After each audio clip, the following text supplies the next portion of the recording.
So this is our new panel. It's a 200 amp main. This the panel, the old 100 amp used to be up the top of the stairs, which you really can't see from here. Due to new codes and regulations, the panel was illegal where it was, and because we had to update the amperage, we had to have it relocated down here in the basement, which is much better for safety and everything else. The electricians did a great job. They labeled everything accordingly. You know, they put in all new circuit breakers and fuses. They updated some of the electrical stuff in the house for us as well, no extra charge. And it was just great. You know, it's nice looking.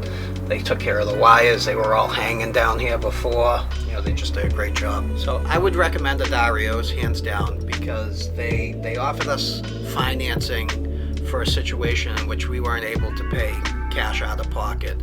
We were approved for a 0% loan that is good for 5 years at a very minimal rate for the amount of money that we were charged to upgrade our electrical panel.